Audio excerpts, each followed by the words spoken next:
Hello दोस्तों, आप सभी का एक बार फिर से स्वागत है लोहागढ़ स्टडी पॉइंट के यूट्यूब चैनल पर। और आज जो अपन बात करने वाले हैं वो चैप्टर नंबर 2 का जो सेकंड पार्ट है, जो थर्ड पार्ट है सॉरी, उसके बारे में है ना। तो मेरा हमेशा से रहा है कि मैं टॉपिक शुरू करने से पहले जो प्रीवियस अपन क्लास में कर चुके हैं उसको एक बार रिविज़न करेंगे ताकि आप उस चीज़ को रिलेट कर सकें। ठीक है, जो भी भाई बहन अभी जब जो नए जुड़ रहे हैं उनसे मेरी एक बार फिर से अनुरोध है कि वो वीडियो को शेयर कर दिया करें और सब्सक्राइब तो कर ही दिया करें ताकि हमें भी मोटिवेशन मिले और आप देखिए। तो मैं सबसे पहले देखो हम बात कर रहे थे, हमारा चैप्टर था चैप्टर नंबर 2। इसमें क्या था हमारा, एक तो एसिड था, बेस था और साल्ट थे, यानी कि अम्ल, क्षार और लवण। देखो यहाँ तक जो मैं करा चुका था आप 2 मिनट ध्यान से सुनेंगे, ठीक है। देखो मैं एसिड की बात कर रहा था, तो एसिड कैसे होते हैं, सोरेन टेस्ट होते हैं, यानी कि स्वाद में खट्टे होते हैं। लेकिन बेस कैसे होते हैं, स्वाद में कड़वे होते हैं, यानी कि बिटर होते हैं। बेस का जो सोपी टच होता है, यानी कि वो थोड़े से चिकने होते हैं। और एसिड को तो अपन टच कर नहीं सकते क्योंकि ये इनफ्लेमेबल होते हैं, यानी कि ज्वलनशील होते हैं।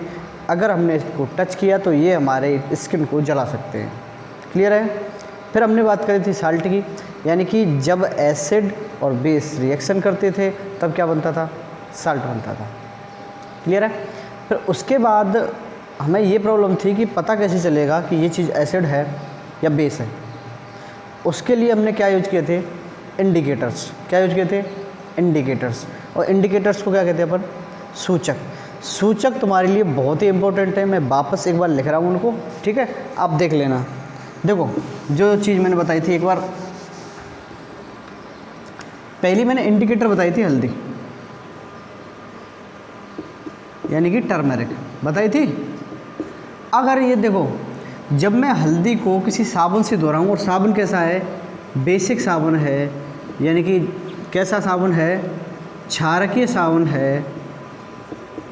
अगर इससे मैं इसको धो रहा हूँ तो ये जो हल्दी है इसका कलर कैसा हो जाता है, ब्राउन रेड हो जाता है लगभग। ठीक है, यानी कि हल्का भूरा कह सकते हैं इसको, या भूरा लाल कह सकते हैं। ठीक है। देखो फिर हमने बात करी थी लिटमस की। तो लिटमस की जब मैं बात कर रहा था तो मैंने लिटमस में बताया था कि ये जो लिटमस है, जब मैं इसको एसिड के साथ यूज कर रहा हूँ या फिर बेस के साथ यूज कर रहा हूँ, तो जब लिटमस एसिड के साथ रिएक्ट करता था तो कैसा था, यानी कि नीले कलर को किस में कन्वर्ट कर रहा था, लाल कलर में कन्वर्ट कर रहा था। यानी कि ये ब्लू कलर से कैसा हो रहा था, रेड हो रहा था। ठीक है, थोड़ा मैं फास्ट ले रहा हूँ क्योंकि मैं ये चीज़ पढ़ा चुका हूँ। और जिन्होंने भी, अगर आपको ये चीज़ नहीं लग रही है, वो वापस की जो पिछली वीडियो है वो एक बार देख लेगा करें। ठीक है, वापस अगर मैं लिटमस को रिएक्ट कर रहा हूँ बेस से, तो बेस क्या करता था, इसके बिल्कुल अपोजिट है, यानी कि लाल लिटमस को क्या कर रहा है, ये नीला कर रहा है, यानी कि रेड लिटमस को कन्वर्ट कर रहा है किसमें, ब्लू लिटमस में। क्लियर है भाई। ठीक है, अब आगे देखो। फिर मैंने बात करी थी 2 और बहुत ही इम्पोर्टेंट थे हमारे, क्या थे देखो। एक तो था मेथिल ऑरेंज, इंग्लिश में हिंदी में दोनों में इसको मेथिल ऑरेंज कहते हैं। ठीक है, अब वही मेथिल ऑरेंज को जब हम रिएक्ट करा रहे हैं एसिड से तब क्या होगा, और रिएक्ट करा रहे हैं बेस से तब क्या होगा। यानी कि मेथिल ऑरेंज को जब अपन एसिड से रिएक्ट कराते हैं तब इसका कलर हो जाता था रेड, या फिर नो चेंज, रेड ही हो जाएगा। एक सेकंड रुको, हाँ बिल्कुल सही है। और इसका हो रहा था येलो। यानी मेथिल ऑरेंज को जब अपन अम्ल से अभिक्रिया कराते तो कौन सा कलर देता है, ये लाल कलर। और अगर बेस के साथ रिएक्ट करा रहे, क्षार के साथ रिएक्ट करा रहे, तो कौन सा कलर देगा, ये पीला कलर।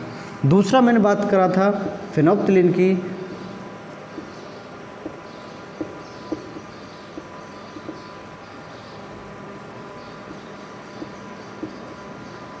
फेनोप्थिलीन मैंने लिया था फेनोल्फथैलिन, इसको ऐसे बोलते हैं, ठीक है। तो फेनोप्थिलीन जब मैं ले रहा था तो फेनोप्थिलीन की मैंने रिएक्शन कराई किसके साथ, एसिड के साथ, फिर रिएक्शन कराई किसके साथ, बेस के साथ। तो एसिड के साथ जब ये रिएक्शन करता था तो इसमें क्या आता था, नो चेंज आता था, ठीक है, यानी सॉरी नो चेंज नहीं है, कलरलेस हो जाता था ये। और अगर अपन फेनोप्थिलीन का बेस के साथ रिएक्शन करा रहे हैं तो इसका कलर कैसा हो जाता था, पिंक। ये अपन यहाँ तक कवर कर चुके थे। आगे में देखो, फिर मैंने बात करी थी ओल्फैक्टरी की, यानी कि गंधीय सूचक। गंधीय सूचक क्या होते हैं, जो सुगंध जिनमें यूज किया जाता है। यानी कि अगर जैसे मैंने ऑनियन ले ली, मैंने एग्जांपल बताया था, अगर प्याज को मैं एसिड से रिएक्ट करा रहा हूँ तो उसकी स्मेल में कोई चेंज नहीं आ रहा है, और अगर प्याज को मैं बेस से रिएक्ट करा रहा हूँ तो उसके स्मेल में 100% क्या आएगी, चेंज आएगी। अब जैसे आपने प्याज ले ली है ना, तो आपको कैसे पता चलेगा कि कोई भी चीज़ एसिडिक है या बेसिक है, यानी कि अम्लीय है या फिर क्षारीय है। तो मैं क्या करता हूँ, जैसे प्याज ली, एक एसिड लिया एक बेस लिया, तो जब प्याज, अब आपको स्मेल तो पता ही है प्याज में से कैसी स्मेल आती है ना। अब प्याज को जब मैं एसिड से रिएक्ट करा रहा हूँ या फिर किसी एसिड में डाल रहा हूँ, या फिर प्याज का जो रस है उसको एसिड में डाल रहा हूँ, तो उसकी स्मेल में क्या होगा, कोई चेंज नहीं होगा। और अगर मैं उसी रस को या फिर प्याज का जो कोई टुकड़ा ले लेते हैं, उसको अगर मैं रिएक्ट कर रहा हूँ किसी बेस से, तो उसकी स्मेल में क्या होगा, चेंज। अब मुझे पता होना चाहिए कि जैसे ही प्याज का स्मेल चेंज हुआ तो मैं ये कह सकता हूँ कि ये कौन सा है, ये बेस है। क्लियर है। फिर हम कर चुके थे केमिकल प्रॉपर्टीज़, है ना। अब केमिकल प्रॉपर्टीज़ में मैं 2 चीज़ पढ़ा चुका था। क्या, देखो, सबसे पहले मैं पढ़ा चुका था कि अगर एसिड हो चाहे बेस हो, यानी कि चाहे अम्ल हो चाहे क्षार हो, जब मेटल से रिएक्ट करेंगे, किसी धातु से रिएक्ट करेंगे, तो कौन सी गैस प्रोवाइड कराते हैं, वो H2 गैस, यानी कि हाइड्रोजन गैस। यानी कि मैं ये कह सकता हूँ धातुओं से अभिक्रिया करके अम्ल एवं क्षार हाइड्रोजन गैस देते हैं, ठीक है। फिर मैंने बात करी थी धातु कार्बोनेटों की और धातु हाइड्रोजन कार्बोनेटों की। अम्लों के साथ अभिक्रिया, एसिड के साथ अभिक्रिया, यानी कि acid reaction with the metal carbonates and hydrogen carbonates. तो उसमें क्या होता था, उसमें हमारा क्या है, एक तो H2O निकल रहा था, एक CO2 निकल रहा था, एक उसी के करस्पॉन्डिंग कोई लवण बन रहा था, यानी कि साल्ट बन रहा था। मतलब क्या हुआ इसका, कि अगर धातु के कार्बोनेट्स, धातु के हाइड्रोजन कार्बोनेट्स किसी भी एसिड से रिएक्शन कर रहे हैं, तो एसिड से रिएक्शन करने के बाद एक तो CO2 देंगे वो, एक H2O देंगे, और एक देंगे हमारे लिए लवण, यानी कि साल्ट। आगे अब मैं बात करने वाला हूँ थर्ड प्रॉपर्टी की।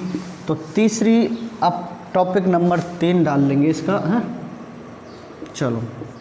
और ये रिएक्शन होने वाली है किस किस के बीच में, हाँ, तो ये रिएक्शन होगी रिएक्शन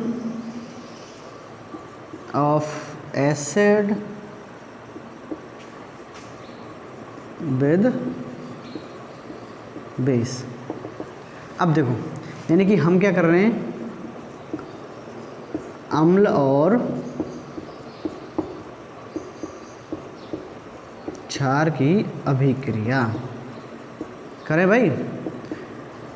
इसमें क्या है कि जब अम्ल यानी कि एसिड क्षार से अभिक्रिया करता है तो क्या बनाता है, लवण बनाता है, ठीक है। जैसे मैं एक एग्जांपल लिख रहा हूँ, जैसे कि कोई अम्ल ले लो, कोई एसिड ले लो, मैंने एसिड ले लिया HCl हाइड्रोक्लोरिक एसिड, फिर मैंने कोई क्षार ले लिया NaOH ले लो। अब देखो Na और Cl बनेगा, यहाँ से क्या बनेगा, NaCl प्लस क्या बनेगा, H2। तो मैं ये कह सकता हूँ कि जब एसिड और बेस जब रिएक्शन करते हैं, एसिड और बेस जब रिएक्शन करते हैं, अम्ल और क्षार जब रिएक्शन करते हैं, तब क्या बनाते हैं, लवण और जल बनाते हैं। याद रह जाएगी भाई, मैंने 3 रिएक्शन कराई हैं। वापस से रिपीट करो कि जब हमारा एसिड हो चाहे बेस हो, किससे रिएक्शन कर रहा है, किसी मेटल से, तो कौन सी गैस प्रोवाइड कराएगा? हाइड्रोजन गैस प्रोवाइड कराएगा। फिर मैंने बात करी कि मेटल कार्बोनेट हो चाहे मेटल के हाइड्रोजन कार्बोनेट हो, अगर किसी एसिड से रिएक्शन करेंगे तो CO2 देंगे, H2O देंगे, प्लस में क्या देंगे? लवण देंगे। फिर इसमें मैं बात कर रहा था, अगर एसिड और बेस को रिएक्शन मैं करा रहा हूँ तो एसिड और बेस जब रिएक्शन करेंगे तब क्या होगा? वो भी लवण बनाएंगे यानी कि साल्ट बनाएंगे, और क्या बनाएंगे? जल बनाएंगे। ठीक है। अब होता क्या है कि जब एसिड और बेस दोनों रिएक्शन करते हैं तो ये क्या करते हैं, एक दूसरे के जो प्रॉपर्टीज़ है उनको नष्ट कर देते हैं, यानी कि एसिड के जो गुण हैं बेस उनको ख़त्म कर देता है, बेस के जो गुण हैं एसिड ख़त्म कर देता है। अब कैसे? अब देखो, आपने कभी कभी देखा होगा, जैसे अपन खाना खा लेते हैं, है ना, या पेट में कुछ ऐसा हो जाता है कि जैसे कि खट्टी खट्टी डकार आने लगती है, तो वो क्या होता है? एसिडिटी होती है। एसिडिटी का मतलब क्या है? एसिडिटी का मतलब है कि आपके जो पेट में, स्टमक में एसिड की जो मात्रा है वो बढ़ गई है, एसिड सिक्रेशन ज़्यादा हो गया। अब एसिड सिक्रेशन ज़्यादा हुआ तो जैसे कि ये हमारी जगह है यहाँ पे, तो यहाँ पे थोड़ा सा जलन होता है ना। अब मैं क्या करता हूँ, अपने चैप्टर शुरू किया था तो मैंने बताया था कि अगर आप किसी को एसिडिटी हो रही है तो आप क्या देंगे? कोई क्षार देंगे या कोई अम्ल देंगे, जैसे नींबू पानी देंगे या कोई NaOH देंगे या ग्लूकोज देंगे, क्या देंगे बताओ?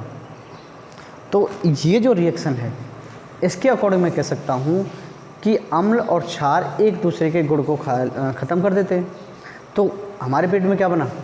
अम्ल बना, एसिडिटी हुई। तो अम्ल बन रहा है, उसको ख़त्म करने के लिए मुझे क्या देना पड़ेगा? बेस देना पड़ेगा ना। इसीलिए अपन क्या देते हैं पता है? MgOH का होल ट्वाइस, यानी कि मैग्नीशियम हाइड्रोक्साइड। और मैग्नीशियम हाइड्रोक्साइड को क्या कहते हैं अपन? एंटासिड कहते हैं, यानी कि एंटी प्लस एसिड, यानी कि वो क्या करता है?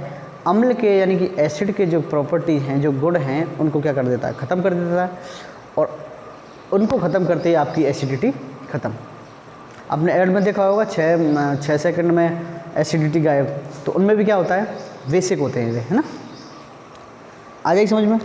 अब क्योंकि अम्ल और क्षार एक दूसरे को ख़त्म कर रहे हैं तो ये एक दूसरे को न्यूट्रल कर रहे हैं, तो इसलिए इस रिएक्शन को कहेंगे अपन न्यूट्रलाइजेशन रिएक्शन।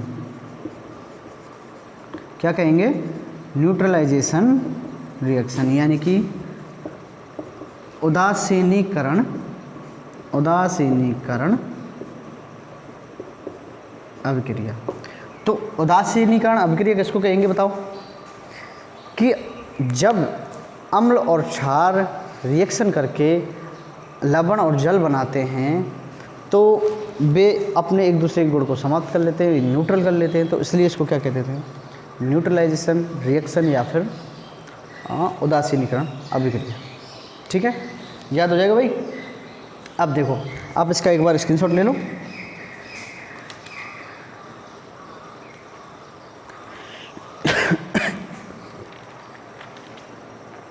अब देखो, मैं इसके लिए एक प्रैक्टिकल बताऊँ आपके लिए।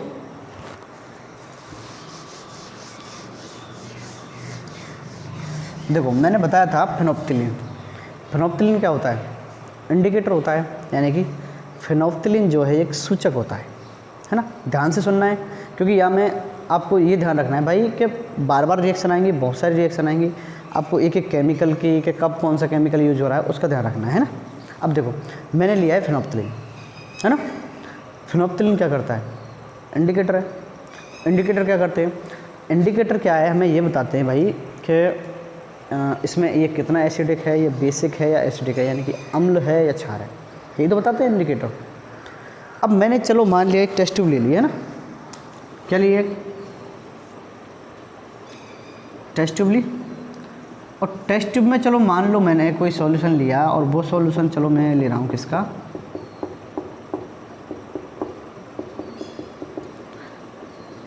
एक एसिड ले लिया मैंने, और इसमें क्या मिल रहा है? एसिड में फिनोप्थिलीन मिल रहा है ना। अब फिनोप्थिलीन का जो कलर होता है जैसे कि बैंगनी है ना। अब एसिड जो है, मैंने बताया था कि फिनोप्थिलीन जब एसिड से रिएक्शन करता है तो वो बिल्कुल कैसा होता है? कलरलेस, यानी कोई भी चेंज नहीं होता है। दूसरी बात, अगर मैं इसमें NaOH डाल दूँ, NaOH डाल दूँ, NaOH क्या है? बेस है, क्षार है। अब जैसे ही मैं इसमें क्षार डालता हूँ तो क्षार क्या करता है, इसके कलर को गायब कर देता है, यानी कि इसकी जो अम्ल की जो प्रॉपर्टी है वो उसको ख़त्म कर देगा, है ना। अब देखो NaOH डाल दिया, फिर वापस से मैं अगर उसमें HCl डालूँ तो वापस से ये बिल्कुल सेम हो जाएगा जैसे ये पहले था।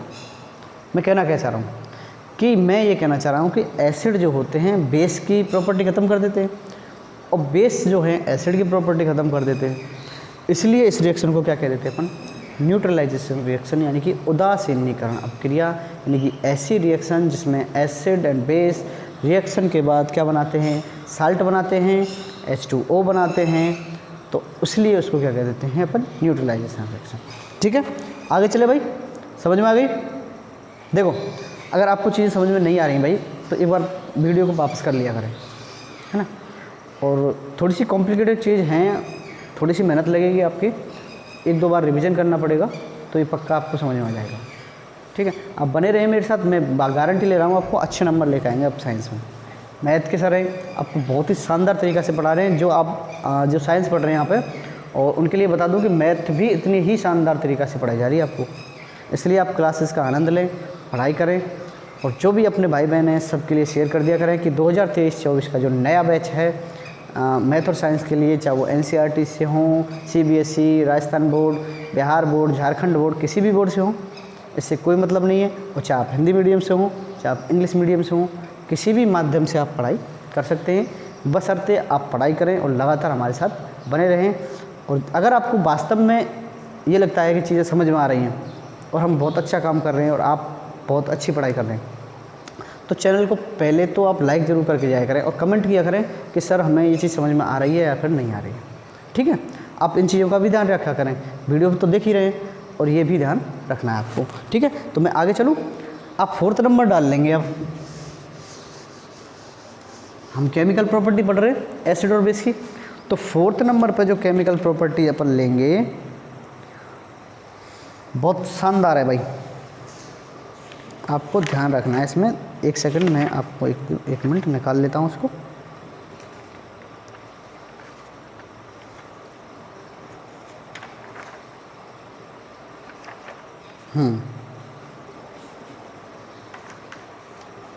अब देखो, अब अपन करा रहे हैं 4th नंबर डालेंगे अपन रिएक्शन ऑफ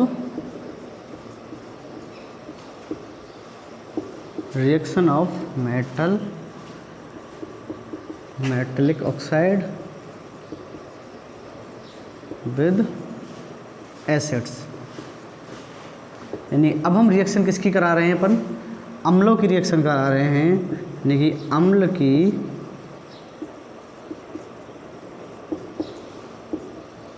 धातु ऑक्साइड के साथ अभिक्रिया। अब देखो, अभी मैं यहाँ पे धातु ऑक्साइड ले रहा हूँ, मेटलिक ऑक्साइड ले रहा हूँ, लेकिन अभी मैं जो नेक्स्ट टॉपिक लूँगा वो उसमें लूँगा नॉन मेटलिक ऑक्साइड। ठीक है, अभी मैं रिएक्ट किससे करा रहा हूँ? अम्ल से, एसिड से। अब देखो, अब मैं जो बिल्कुल जो मोस्ट लाइन है वो क्या है इसमें? अगर एसिड हमारे धातु ऑक्साइड से रिएक्शन करते हैं तो बनाते हैं वो लवण, और क्या बनाते हैं? जल बनाते हैं। ठीक है, उसका मैं एग्जाम्पल भी बताऊँगा आपको। हाँ, यानी कि मैं ये कह सकता हूँ कि अम्ल प्लस धातु ऑक्साइड, यानी कि एसिड प्लस मेटलिक ऑक्साइड, साथ ही साथ लिखते जाना है मित्रों। ठीक है, अम्ल और धातु ऑक्साइड जब मिलते हैं तो क्या बनाते हैं? लवण प्लस जल बनाते हैं। अब इसका मैं एक रिएक्शन ले रहा हूँ, अम्ल ले लो, चलो मैं अम्ल ले रहा हूँ, HCl ही ले लेता हूँ, प्लस और मैं कौन सा ले लेता हूँ? Copper oxide. भाई कॉपर धातु है कि नहीं है भाई? तो कॉपर ऑक्साइड धातु होगा। अब मैं इसको कर रहा हूँ,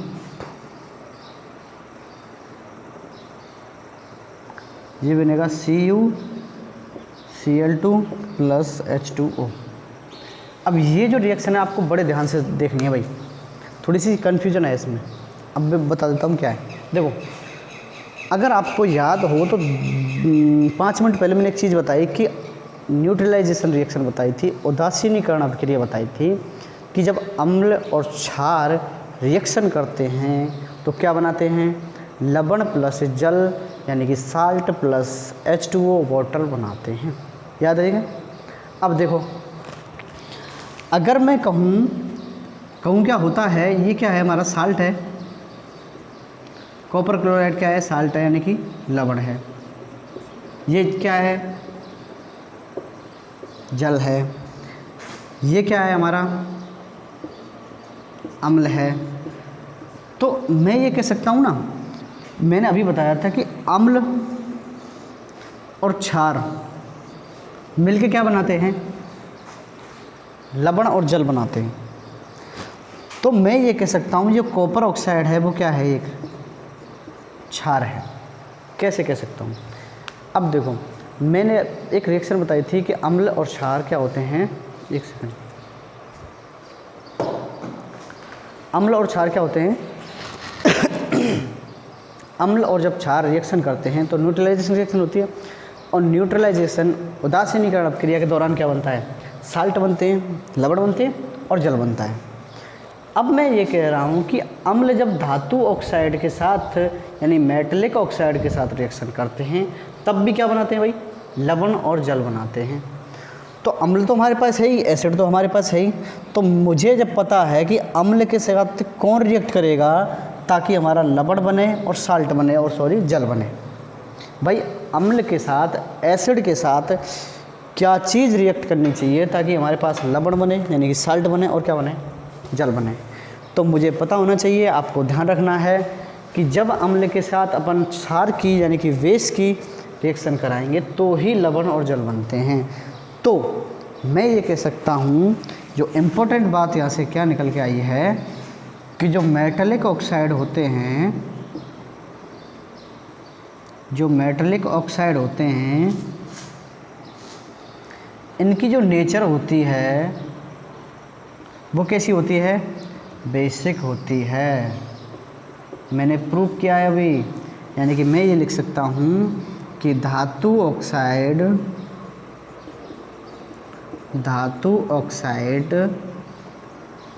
प्रकृति में कैसे होते हैं भाई, क्षारकीय प्रकृति के होते हैं। ठीक है, याद रह जाएगा भाई। अब देखो मैं क्या कर रहा हूँ, मैंने रिएक्शन ली, यानी कि मैंने क्या किया, कॉपर ऑक्साइड लिया। अब आपको ध्यान हो, आपने फर्स्ट चैप्टर मेरे से पढ़ा हो तो मैंने बताया था कॉपर ऑक्साइड को क्या कहते हैं, लाइम कहते हैं, क्या कहते हैं, चूना कहते हैं। अगर मैं इसमें HCl में मिला रहा हूँ, मान लो मैंने टेस्ट ट्यूब में, चलो एक बार समझा देता हूँ, कोई ये मैंने क्या ले ली, सही से बनाता हूँ, ये बनाई मैंने एक टेस्ट ट्यूब, इसमें मैंने चलो ये ले लिया था मैंने कैल्शियम ऑक्साइड। अब कैल्शियम ऑक्साइड में मैं क्या डाल रहा हूँ, HCl डाल रहा हूँ। देखो HCl डाल रहा हूँ तो क्या होता है, तो जब कैल्शियम ऑक्साइड में मैं हाइड्रोजन क्लोराइड डालता हूँ तो इसका कलर हो जाता है ब्लू ग्रीन। कैसा हो जाता है, यानी कि नीला हरा हो जाता है। कैसा हो जाता है, नीला हरा हो जाता है।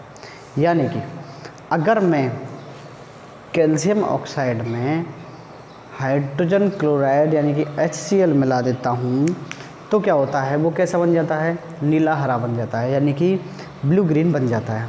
और ये जो कॉपर ऑक्साइड है वो उसमें डिजोल्व हो जाता है, यानी कि घुल जाता है। ठीक है, अब प्रॉब्लम कहाँ आई कि मुझे ये पता चलना चाहिए, मैंने बताया ना न्यूट्रलाइजेशन रिएक्शन क्या होती है, acid plus base is equal to salt plus H2O, यानी कि अम्ल और क्षार मिलके क्या बनाते हैं, लवण जल। अब मुझे यहाँ पता है कि अम्ल के साथ कॉपर ऑक्साइड मिलके क्या बनाया है, लवण जल बनाया है। तो मैं ये कह सकता हूँ ना कि अम्ल के साथ जो कॉपर ऑक्साइड है वो कैसा है, क्षारकीय प्रकृति का है। ठीक है, तो हमेशा याद रखें कि धातुओं के ऑक्साइड कैसे होते हैं, बेसिक होते हैं, यानी कि क्षारकीय होते हैं। ठीक है, समझ भाई। मैंने पहले ही बताया है कि आपको ये चीज़ें रिवीजन ज़रूर करनी पड़ेंगी, क्योंकि एक सी रिएक्शन है, कभी कहीं पे लवण बनेगा, कहीं पे जल बनेगा, कहीं पे कुछ बनेगा, कहीं पे कुछ बनेगा, ठीक है।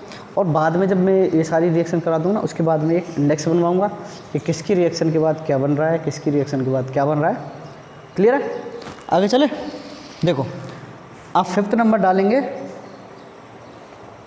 ठीक है, आप इसको एक बार नोट करें।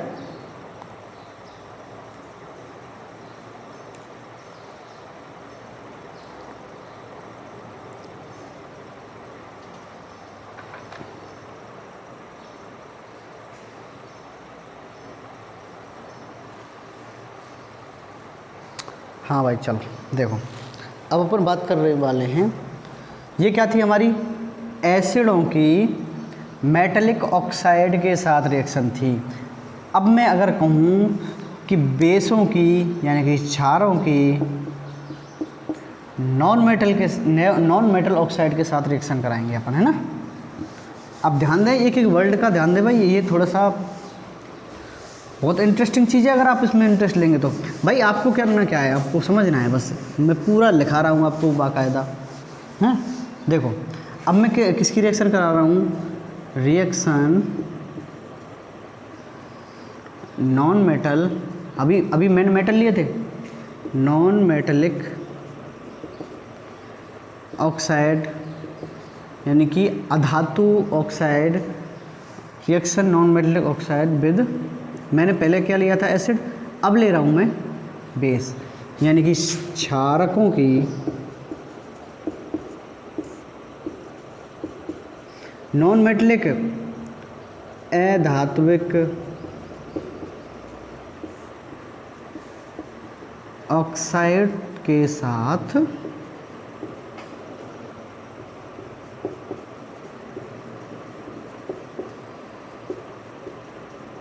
अभिक्रिया। अभी मैंने बताया कि धातु जो ऑक्साइड होते हैं, धातु ऑक्साइड मेटलिक ऑक्साइड कैसे होते हैं, बेसिक होते हैं, क्षारकीय होते हैं। अब मैं किसकी बात करने वाला हूँ, अधात्विक ऑक्साइड। अब सबसे पहले तो आपको ये पता होना चाहिए कि नॉन मेटलिक ऑक्साइड कौन से होते हैं। पहले तो चलो मान लो मैंने मान लिया नॉन मेटल कौन सा है, मैंने कार्बन मान लिया भाई नॉन मेटल है। मेटल कौन से थे, कॉपर हुआ, जिंक हुआ, ये सारे मेटल थे। मैंने मान लिया कार्बन, मैंने बताया है कि कार्बन जो होता है नॉन मेटल होता है, अधात्विक होता है। अब इसका ऑक्साइड क्या होता है, CO2 होता है ना भाई। अब इसकी मैं रिएक्शन करा रहा हूँ किसी बेस से, और बेस मैं चलो मान लेता हूँ कौन सा लूँ, चलो NaOH ले लेता हूँ, है ना। ठीक है, ये मैंने बेस ले लिया। अब देखो चलो ये लेते हैं अपन, अभी अपन चूने वाला कर रहे थे ना, CaOH का होल ट्वाइस, है ना। ये एक्वा है, ये क्या है, गैस है। अब इनका रिएक्शन करा रहा हूँ मैं। अब देखो मैं एक वापस से एक टैगलाइन लिख रहा हूँ आपके लिए कि ये क्या है, हमारा बेस है यानी कि क्षार प्लस ये क्या है, अधात्विक ऑक्साइड यानी कि अधात्विक ऑक्साइड यानी कि बेस प्लस नॉन मेटलिक, पूरा लिख लेना आप इसको ना, नॉन मेटलिक ऑक्साइड। ये जब रिएक्शन कर रहे हैं तो क्या बनाएंगे, हमारे सेम प्रोसेस है, CaCO3 बनाएंगे, CaCO3 बनाएंगे और प्लस में बनाएंगे H2O, यानी कि ये भी क्या बनाएंगे, हमारे लवण, और क्या बनाएंगे, जल बनाएंगे यानी साल्ट, प्लस क्या बनाएंगे, वाटर बनाते हैं। ठीक है। अब देखो एक सेकंड रुकेंगे आप। हाँ देखो, अब मैंने अभी क्या बताया था, देखो दोनों एक ही हैं। धात्विक ऑक्साइड, मेटलिक ऑक्साइड जो होते हैं वो कैसे होते हैं, बेसिक होते हैं, और अधात्विक ऑक्साइड यानी नॉन मेटलिक ऑक्साइड वो कैसे होते हैं, अम्लीय प्रकृति को होते हैं यानी कि एसिडिक होते हैं। कैसे, मैं इसको अभी प्रूफ करने वाला हूँ। देखो मैंने बताया है कि जब क्षार और अधात्विक ऑक्साइड लवण और जल बना रहे हैं, तो मुझे ये भी तो पता है ना कि लवण जल कब बनता है, लवण प्लस जल यानी कि साल्ट प्लस वाटर कब बनता है, जब एसिड प्लस बेस रिएक्शन करते हैं तब क्या बनता है, लवण जल बन रहा है। अब साल्ट और वाटर बन रहा है, देखो साल्ट और वाटर बनना है, क्षार हमारे पास है, बेस हमारे पास है, तो मैं ये कह सकता हूँ ना कि ये क्या हुआ मेरा, ये क्या हुआ, एसिड हुआ भाई। अच्छा मुझे ये कैसे पता है कि ये बेस है, क्योंकि चूने का जो पानी होता है वो कैसा होता है, हमेशा बेसिक होता है, चूने का पानी। और ये क्या है, लाइम वाटर, चूने का पानी, कैल्शियम हाइड्रोक्साइड, यानी कि कैल्शियम हाइड्रोक्साइड जो होता है वो कैसा होता है, बेसिक नेचर का होता है। और अगर ये जो कैल्शियम हाइड्रोक्साइड है, ये जो चूने का पानी है, ये जो लाइम वाटर है, ये कार्बन डाइऑक्साइड से रिएक्शन कर रहा है, तो कैल्शियम कार्बोनेट का ये क्या बना रहा है, लवण बना रहा है, और क्या बना रहा है, जल बना रहा है। और जिससे रिएक्शन में लवण और जल बनते हैं तो उसका मतलब है कि कहीं ना कहीं एसिड और बेस की रिएक्शन है। अब मुझे पता है कि कैल्शियम हाइड्रोक्साइड क्या है, बेसिक है, तो ये जो अधात्विक ऑक्साइड होंगे, नॉन मेटलिक ऑक्साइड होंगे, यानी CO2 होगा, ये क्या होगा, एसिडिक होगा। याद रह जाएगा कि नहीं रह जाएगा बताओ भाई, मैं 2-3 बार बता चुका हूँ इस चीज़ को। अब देखो मैंने 4-5 रिएक्शन कराएंगे, है ना, आप इनको क्या करेंगे, एक एक लाइन में लिखेंगे सभी। जैसे कि मैंने एक लाइन में लिखूंगा कि क्षारकों की अधात्विक ऑक्साइडों के साथ अपक्रिया तो क्या बनाते हैं, लवण जल बनाते हैं, इतना याद रखना है। ऐसे जैसे अपने मेटल की रिएक्शन कराई थी ना एसिड से, शुरू में फर्स्ट में कौन सी गैस रिलीज हुई थी, H2 गैस रिलीज हुई थी। दूसरा मैंने किसके साथ किया था, मेटल कार्बोनेट हो चाहे मेटल हाइड्रोजन कार्बोनेट हो, उनका एसिड के साथ रिएक्शन कराया था तो CO2 बना था, H2O बना था और लवण बना था ना।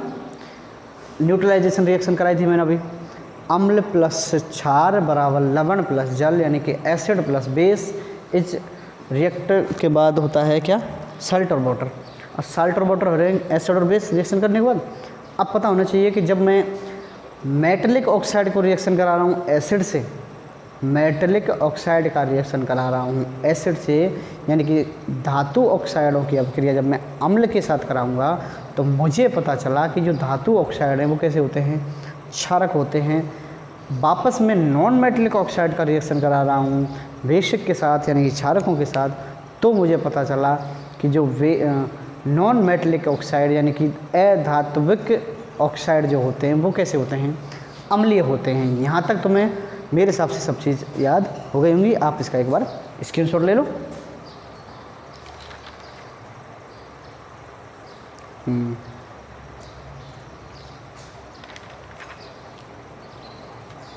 हाँ तो देखो आज अपन यहीं पे समाप्त कर रहे हैं, ठीक है, क्योंकि अभी आपकी 5-1 रिएक्शन हुई है।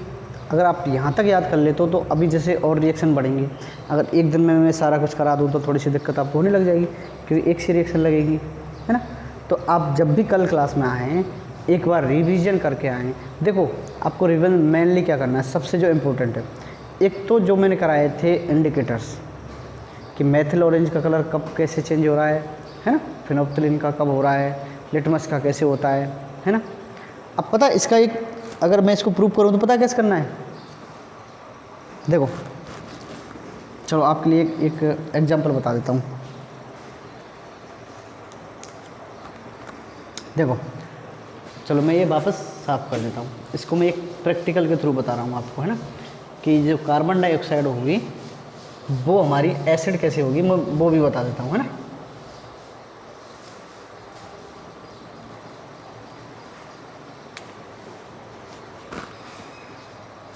देखो मैंने इसको टेस्ट ट्यूब में लिया, एक क्या ले लिया, NaCl ले लिया। NaCl क्या है, लवण है ना। अब इस पे मैंने H2SO4 डाला, हाइड्रोक्लोरिक सल्फ्यूरिक एसिड। अब ये थोड़ा रिएक्ट करेगा तो एक गैस निकलेगी, है ना। अब ये जो गैस निकलेगी भाई, तो ये गैस क्या करेगी, ये जो गैस निकलेगी वो जो लिटमस पेपर होगा उसको क्या कर देगी, जैसे कि ब्लू है उसको क्या कर देगी, रेड कर देती है। ठीक है, और बाकी का मैं और एक बार इसको समझा दूंगा बड़ी डिटेल से। थोड़ा सा आज ज़्यादा रिएक्शन हो जाएंगे तो आप थोड़े कंफ्यूज ना हो, इसलिए मैं इसको कल के लिए पेंडिंग कर रहा हूँ। और कल जो अपन पढ़ेंगे एसिड और बेस में कुछ डिफरेंट होंगे, है ना, कुछ इक्वलिटीज होंगी, यानी कि कुछ समानता होंगी, कुछ विभिन्नताएँ होंगी एसिड में और बेस में, वो कवर कर लेंगे। तो मतलब लगभग 6-7 वीडियोज़ में आपका ये चैप्टर भी ख़त्म हो जाएगा। ठीक है, आप टेंशन फ्री होकर सिर्फ पढ़ाई पे ध्यान दें, बाकी का हमारे ऊपर छोड़ें कि आपको हमें कैसे गाइड करना है। ठीक है, जाते जाते मैं आपसे फिर से एक बार कह के जा रहा हूँ कि आप एक बार चैनल को सब्सक्राइब ज़रूर कर लें। भाई हम भी आपके साथ मेहनत पे लगे हुए हैं, तो आपका भी फ़र्ज़ बनता है कि आप भी लगातार मेहनत करें। मैं एक बार फिर से कह रहा हूँ, क्योंकि जो सफलता है ना वो मेहनत से नहीं मिलती है, लगातार मेहनत से मिलती है। आप इसको हमेशा याद रखें। आप जीवन में अभी आप चाहे 10th में हों, चाहे आप किसी कंपटीशन की तैयारी कर रहे हों, आप हमेशा याद रखें आप कि हमेशा आप लगातार काम करेंगे, लगातार परिश्रम करेंगे तो ही आपको सफलता मिलेगी। ऐसा नहीं है कि आपने कोई काम, जैसे कि आप मान लो आपकी 10th की साइंस की बुक है ना, आप चलो मान लिया आपने 2 या 4 दिन में उसको पूरा पढ़ दिया, है ना, तो आप इसका मतलब ये कतई नहीं है कि आप उसमें अच्छे नंबर ला सकें। समझ रहे हो? अगर आप 10th की बुक को बार बार पढ़ेंगे, लगातार पढ़ेंगे और लगातार पढ़ते जाएंगे, तो ये मैं कह सकता हूँ कि आप 100% श्योर अच्छे मार्क लेके आ सकते हैं।